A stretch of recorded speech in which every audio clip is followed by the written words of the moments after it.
मगर पप्पू यादव का चुनाव, पूर्णिया का चुनाव पूरे बिहार में नहीं पूरे देश में मैं देख रहा हूँ चर्चा का विषय हो गया। अभी मेरी बिहार में एक लौटे हैं दिल्ली के जर्नलिस्ट, उनसे बात हो रही थी तो उन्होंने भी पूर्णिया की ही चर्चा की कि पूर्णिया का चुनाव बड़ा इंटरेस्टिंग है और सबकी नज़र बिहार में नहीं दिल्ली तक पूर्णिया पे है कि वहाँ पे आखिर क्या होने वाला। और उस बीच एक खबर कि राहुल गांधी पूर्णिया नहीं जाएंगे, वहाँ प्रचार नहीं करेंगे, किशनगंज में करेंगे, जहाँ पिछली बार इकलौती सीट जहाँ पर कांग्रेस ने खाता खोला था। 40 में 39 एनडीए, एक कांग्रेस के खाते में गई थी।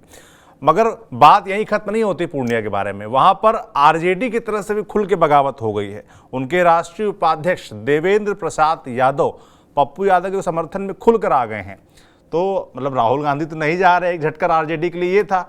अब दूसरा झटका ये भी हो गया कि उनके खुद के राष्ट्रीय पदाधिकारी समर्थन में आ गए पप्पू यादव के। तो ऐसे में क्या करेगी आरजेडी, जहां से पूर्णिया सीट से तेजस्वी यादव ने प्रचार की शुरुआत की थी और बीमा भारती जिनको खुद लालू यादव ने टिकट दिया है।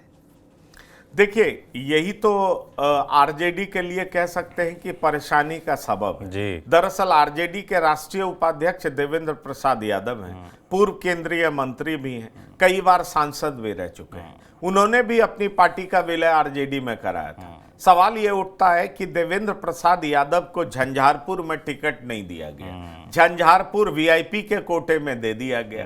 अब आप समझिए, वो झंझारपुर का टिकट या तो खुद के लिए चाहते थे या अपने बेटे के लिए चाहते थे, लेकिन उनको टिकट मिला नहीं। झंझारपुर से टिकट नहीं मिलना, उसके बाद देवेंद्र प्रसाद यादव का इस तरह का बयान आना कि क्या लालू प्रसाद वाकई चुनाव लड़ना भी चाह रहे हैं बीजेपी के खिलाफ या दिखावा कर रहे हैं, ये एक दूसरा इंडिकेशन।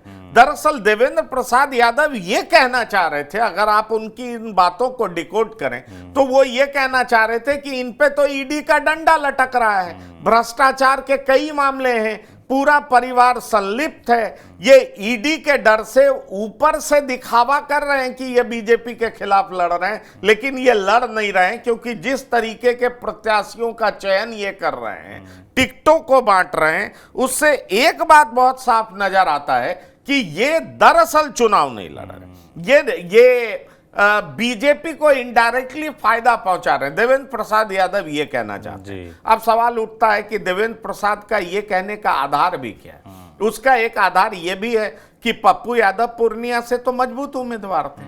पप्पू यादव 1 साल से मेहनत कर रहे थे। पप्पू यादव को पूरा भरोसा था कि उनको टिकट कांग्रेस से मिल ही जाएगा। जब कांग्रेस से टिकट नहीं मिल रहा था, लालू प्रसाद जोरदार विरोध कर रहे थे, तो पप्पू यादव ने तो यहां तक कह दिया था कि हमें आरजेडी का ही टिकट दे दीजिए, लेकिन पूर्णिया से दीजिए, मरेंगे जिएंगे पूर्णिया के लिए।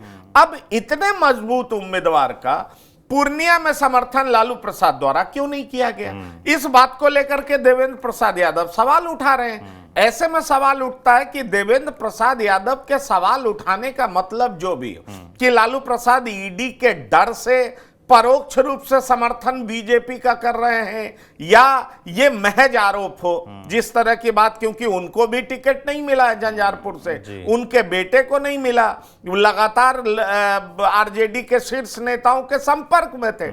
ऐसे में देवेंद्र प्रसाद का पूर्णिया जा करके पप्पू यादव का समर्थन करना, ये बात तो साफ इंडिकेट करता है कि आरजेडी में बगावत तो है।